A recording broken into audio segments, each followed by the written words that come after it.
Hello, my friends. My name is Ryan. Welcome to Working at the Renaissance Fair, Episode 2. Today, I want to talk about the job itself. Last episode, I talked about how I got the job. Very easy. So if you're someone out there who has wanted to work at the Renaissance Fair, watch that episode. Just know it doesn't take much. Don't be intimidated. Just go for it. And don't be afraid to make a request for the type of job that you want. So we went through that training, which I mentioned, which was very rough. Everything was very chaotic. But, how difficult can it be serving pretzels? Well, I'll give you an idea. I'll show you guys some video of the pretzel setup. There's not a lot to it. Basically, you have a big box. They come 64 pretzels in a box. It is the San Diego Pretzel Company. I believe it's the same company that serves the pretzels at Disneyland. For pretzel aficionados, it's actually pretty damn good dough. It's good pretzels. And you put that down below. There's a propane tank. You light up the fire. My cart, Pretzel 2 that I worked out was a little tricky, but you'd get it going. It would warm up the big glass container display where the customers see the pretzels. And then you would put the pretzels in there, depending upon how busy you were. Okay, this might be boring for you, but, for you aspiring pretzel men and pretzel women out there, this is wonderful information because I grew very fond of making my pretzel cart run like a well-oiled machine, always making sure that I had pretzels enough for all of the customers that would come, making sure that if I got slammed where it was really busy, I would always be able to constantly have a input of new pretzels getting warmed up, finding where in the pretzel cart was the hottest place to put those new pretzels, how to control the vent, close it, open it up on top to get it hotter, but don't leave the vent closed too long, otherwise the pretzels will burn on the bottom. And let me tell you, in the early days, my first couple weekends, I served some burnt pretzels, and customers, luckily many of my customers were drunk, and they just, they didn't give a shit. They just wanted something salty. But some of the customers would be like, oh, crunchy. And sometimes I would serve a cold pretzel if I got slammed. I'm not proud of those. I got a lot better, just like any job that you work. And pretty soon, as the weekend started to roll on, I got very good. Now, my friend Paul worked at Pretzel 1. Pretzel 1 was the first pretzel stand that customers would see as they came into the fair. And it was very busy all throughout the day. So he ended up having help from a short African-American man named Devin, who would handle the money. Paul would do the pretzels because they had such a high turnover of customers. And then I ended up getting my friend Anthony because Kirsten was so short-staffed. I ended up getting my friend Anthony from jiu-jitsu, who I knew a little bit, just from jiu-jitsu, but I would come to know him a lot more. This guy is a wild one.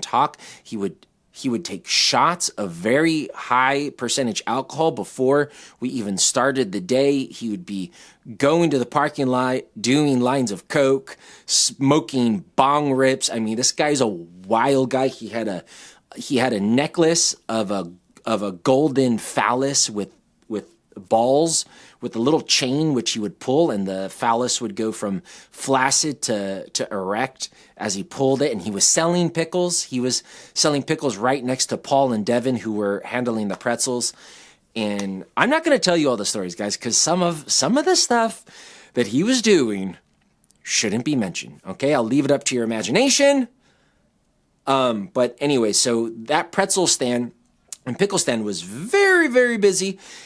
Unfortunately, they didn't have much shade, and they didn't have a chair to sit down, so that was really hard for them. I worked at Pretzel 2. This was the sort of in the middle back of the fair, right next to the Queen's Court, so I constantly saw the Queen and her noblemen, as well as the noblewomen and the Queen's Guard, the guys in red. I'm drinking a Budweiser, by the way, because Budweiser was one of the popular beers there. I sold Budweisers there, and I smuggled Budweisers in.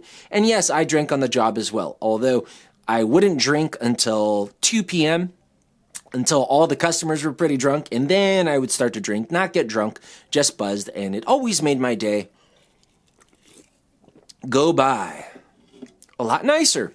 But there were a few times where I was like slammed and I was a little buzzed and I was trying to keep the pretzel rotation going and trying to figure out how much change to give to all these customers, and people asking me about beef jerky because I also sold beef jerky. And there were a few times alcohol was a hindrance, but for the most part, it was a great lubricant that allowed me to give customers such good energy. I was very friendly and yelling out my huzzahs and talking to a lot of and that was the coolest thing about this job, was meeting all the customers, and I'll talk about that in a little bit. So my pretzel cart, Pretzel 2, was much slower than where my friend Paul was with Devin, and my wild jiu-jitsu friend Anthony with the golden phallus necklace and all of his other shenanigans, which I probably am not legally allowed to talk about on YouTube. I was by myself.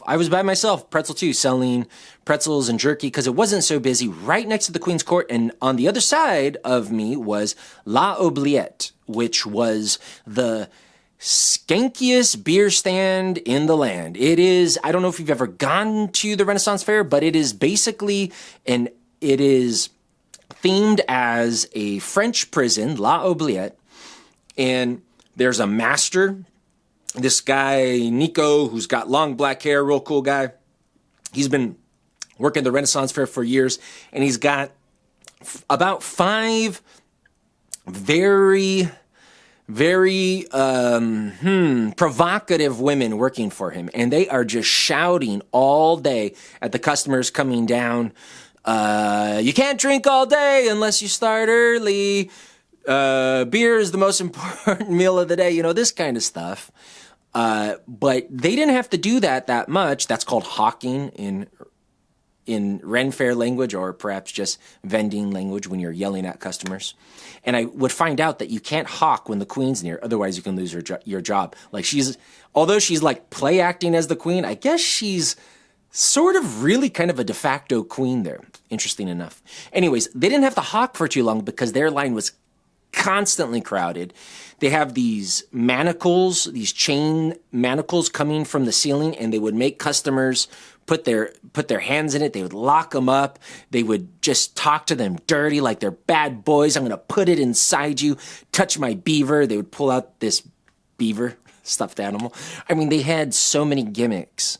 And of course, their corsets are real, pushing out their boobs to where their boobs are just sort of overflowing right in your face. So of course, it was really, really fun. I should mention this, if you don't know what the Renaissance Fair is, and you're like, goodness gracious, the Pickle guy is doing coke in the parking lot, and the customers are being manacled and touching beavers. Well, it's the Renaissance Pleasure Faire, and although it is family friendly, there are lots of things for your children. There's a lot of sexual innuendos, and the Renaissance Fair just has always been that way. It is a place where people sort of come out of their shell and just open up. Just probably why a lot of people go to music concerts, because the person you are at the music concert, you're wearing makeup and costumes, is not necessarily the person you are at 9 a.m. on a Monday. So that's what's fun about the Renaissance Fair. And La Oubliette, working right next to it, I literally would hear all day that I was there, just all of the sexual innuendo. And it was so fun. So fun. I mean, I would just lean up near there and laugh and watch these customers get sort of scolded. Very S&M theme. But after a few weekends, and you hear a lot of the same lines, They had this birthday. Oh, it's your birthday? Because they would check IDs pretty assiduously. And they would say, oh, it's your birthday?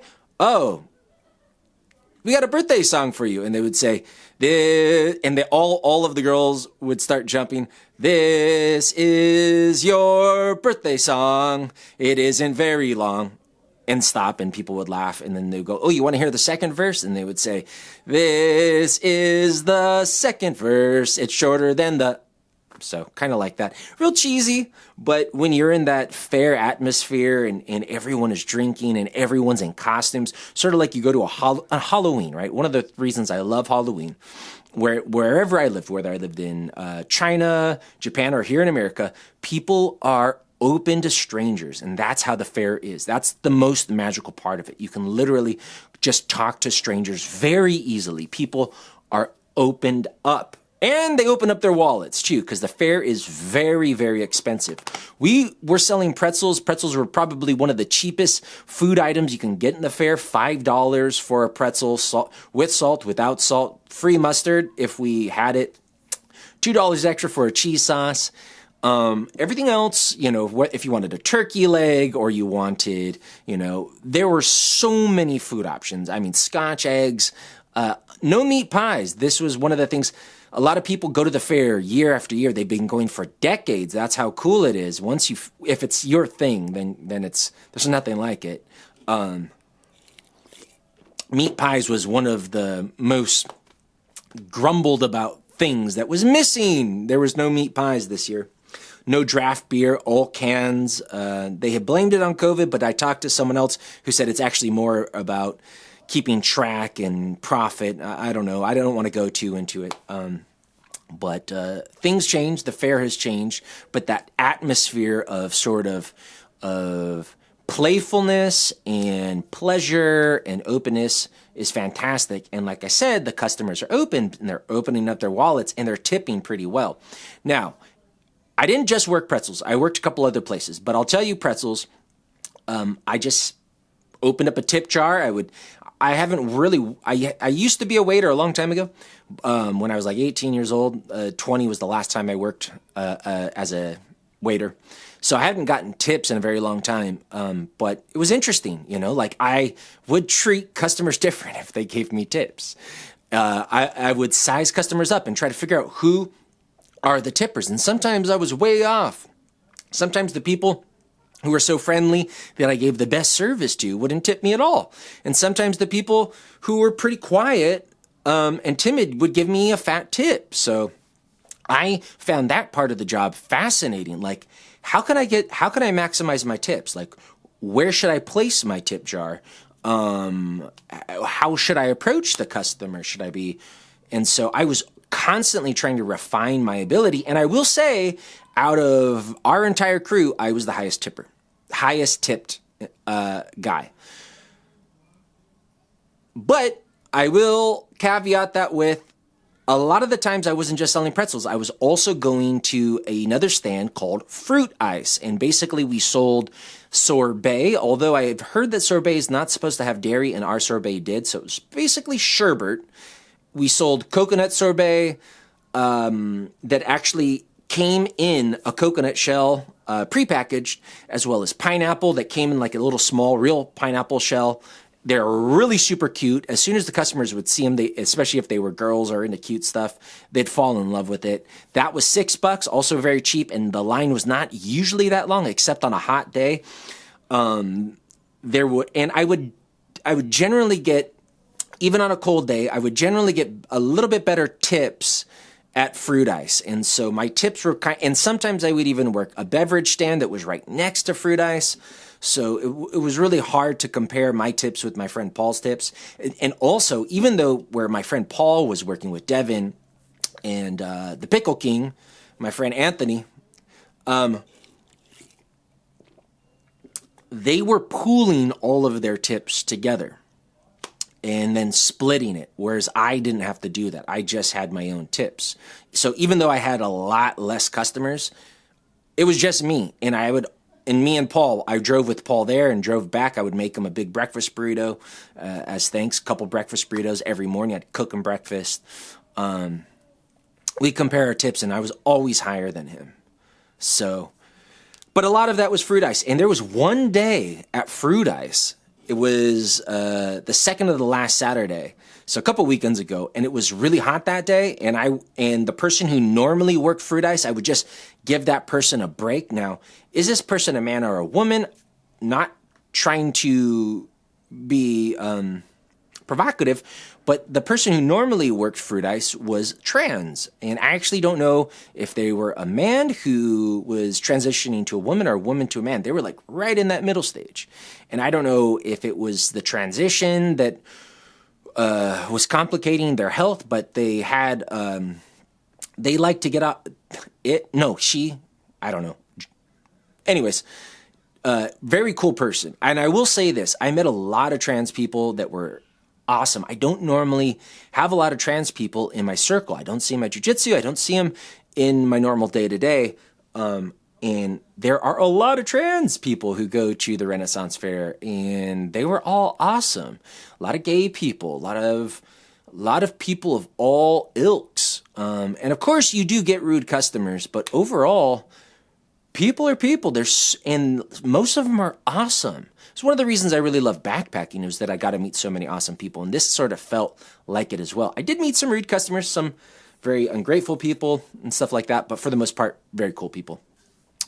Anyways, my trans coworker, Jake,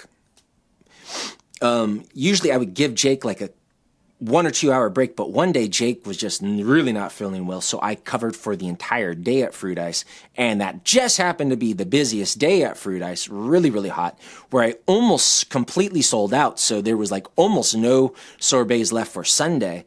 I'll show you a video of just like all the mountains of boxes that were piling up because I literally, even though I had a bunch out in the open, I literally had no time to open boxes, so I was opening them in front of the customers and just with a box cutter slashing boxes open, getting out the pineapples, getting out the coconuts, getting them a spoon. I mean, such a high turnover. I had to climb over this mountain of boxes several times. It was just insane. I made $361 in tips that day, which is nothing if you're, a bartender or a waiter at a swanky restaurant. But at the Renaissance Fair, selling prepackaged sorbet, $361 in tips, not very bad. Some people, like I said, like you can't tell a tipper, right? So there was a guy, big tall guy, Lucius was his name. And I remember seeing him the week before, and I didn't like him. I don't know, there was something about him. Something about his bearing, I don't know why, sometimes you get a bad first impression. You make a judgment. Well, anyways, he comes by with one of my friends, this 17-year-old girl named Gwendolyn. Oh, yeah, I hung out with a lot of teenage girls. I don't know why. They like to come by and harass me. I'd give them cookies, and we'd talk and joke around. That's another story. But anyways, one of my friends, Gwendolyn, brings by Lucian. They were friends from the past. And he ends up giving me like a $12 tip, this guy that I was like, Lucian, dude, my man, and so there were some people where I thought I wouldn't get along with them. I ended up loving them. And so one of the nice things about it, when I went backpacking, check my backpacking series or just listen or just whatever. When I went backpacking, it made me realize how awesome people are and not to judge a book by its cover. And that's one of the greatest gifts the Renaissance Fair gave me, even people who might seem aggressive or standoffish, they might be the best tipper. They might be the coolest person. So that's what I loved about it. So much, there was this guy, Mo, who was like the most famous sanitation worker, this like 50-year-old short, buff, black guy like DMX running around, hey, my man, give me energy. Yeah, he was just a wild guy. And I was like, dude, that guy's a little too assertive. But we ended up becoming really good friends and gave him a free ice cream because I saw how hard he was working. He tried to give me free fish. I mean, I ended up becoming friends and at least friendly acquaintances with quite a lot of people around the fair. Little 10-year-old girl, 8-year-old, actually, yeah, 8-year-old girl would always come up to me in the morning and tell me she's treasure hunting, show me her treasure, do little magic tricks. I mean, there's all sorts of people, just like at your job or wherever you go, you have these little interactions with the same people. Sometimes new people come in. I had that, every weekend, and everyone, for the most part, sometimes I was dead tired. Maybe I wasn't in the mood to work, especially on a Sunday if I worked really hard on the Saturday. But everyone wants to have a good time, is so friendly that it sort of carries you up. And then, of course, drinking in the middle of the day certainly helps. as well as getting good tips. So it was fantastic. It was fantastic. And the last job that I worked, because my boss saw that, Ryan, he's a pretty capable guy, pretty good with customers. So she wanted to, there's like a hierarchy of jobs at the Renaissance Fair. And where we were was actually pretty high up. Working in food and beverage where you get tips is kind of a coveted position because there's a lot of people who are working in the kitchen or just, doing like jobs not in front of the customers that don't get tips. So Paul's partner, Devin, the short black guy, he had been working at the Renaissance Fair for like 9 years and finally got a chance to work for Pretzels. Like that was a big step for him. We just got in on our first try, and one step up from that is serving alcohol. Serving alcohol, that's where you make the biggest tips because there's a lot of people who buy pretzels and they're just like, I'm not going to tip the pretzel guy. But people who buy alcohol, even though it's only canned, they just tip, So Kirsten, the head of like almost all of the beverage and food places, she says, Ryan, I think you've got what it takes to work, serving alcohol. So what I'm going to do is I'm going to put you at, I think it's the Fox and the Fiddle. Maybe it's the Cat and the Fiddle. It was like the largest ale stand right in the food court. So on the very last weekend, she had me go there. And so I ended up working first as a tapster. And then the next day I was going to work as a waiter. But unfortunately, that last day we had someone call in, and so I ended up having to go back to Pretzels. But the one day I worked as a tapster, and she's trying to groom me for next year, which is what she told me. The one day I worked as a tapster was very interesting. So a tapster is someone who I obviously deals with taps, so the draft beer, the kegs and stuff. But like I said, there are no more kegs, all cans. So basically what I had to do was ferry ice cold beer from all of these massive buckets and containers and take them out to be served to the customers. So there were like big ice vats and containers in the front where the waitresses would just grab the beers, the Budweiser's here, the Seltzer's here, the Mead here, the IPA here. They had a lot of different ones. And then there's the soda fountains with ice. I had to make sure that the ice was always at a good level. The cups were at a good level. Had to make sure that I had to constantly carry different buckets and cans and then make sure that they were cold before I brought them. So there's the second layer of ice vats behind the scenes. And then even behind there is the storage container. But it was my first day. And so I had my trainer with me, Thomas, an older guy. And that was a lot of fun. I worked very hard. Got to work with other people. They were all cool. Every single place that you work in the Ren Fair is going to have a different vibe. Just like if you go to a mall, working at the pretzel place is going to be different than the cookie place, going to be different than the movie theater. All a very different vibe. Even within this fair, everyone's wearing costumes. Everyone's making money. Everyone wants to have fun, but a different type of vibe. Like I was a little more on the ball at the Cat and the Fiddle because the captain ran a tight ship. Whereas when I was at Pretzels, I was a little loose because it was just me. I don't know what I like better, but I ended up getting $150 for working 5.5 hours just in tips. That's on top of the hourly wage, which was just $15 an hour. Because the waiters, what they do is each ale stand makes the decision before fair starts. How are we going to tip the tapsters? The people who help us serve the beer by facilitating the constant refreshing of more cans and whatnot and ice. So some ale stands like La Oubliette, that S&M prison theme, what they do is they just split it even. So a tapster and all the waitresses they all pool their tips and everyone gets an even amount. Some people don't like that. I'm sure the tapsters do there because those girls bring in a lot of money. I can only imagine. I'm guessing $500 each a day or more, probably more. In another place, White Hart, right next to where Paul, Devin, and the Pickle King Anthony with the golden phallus necklace, they would pay the tapsters 30%. And that woman, the manager, Denise, she ran a really tight ship. She scolded Anthony and Paul when she caught them drinking, even though they weren't even working for her, really. They were working at the pretzel stand. And then where I worked at the Fox and the Fiddle, just that one day, they did 20%. But it's still $150 for 5.5 hours. Would have got more if I had worked a full day there, but I had to go back to Pretzels and whatnot. It was cool. So I got to taste the variety of different locations. I had worked at the hard one, P1, for one day. I had worked at Pretzel 2, predominantly worked at Fruit Ice. Had worked at one beverage stand serving beer, and I totally forgot to card people.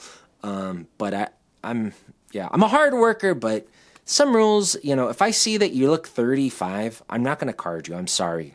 Even if my boss wants me to, I'm not going to do it. You're 30. You might not be 35, but you're 30. You're not 21. I'm not going to card you, okay? I'm sorry. I don't care. And then Fruit Ice. So I got to see a lot of things. Packed my lunch, took in my own beer. Very cool. No security if you're... I heard even security for the customers was pretty lax, but obviously no security for the workers. And so that's the job. That's the job in a nutshell. And I guess in maybe next episode, which will probably be the final episode, maybe I'll talk about some overarching ideas and thoughts and really cool memories of perhaps events to share with you. Thank you for watching. My name's Ryan.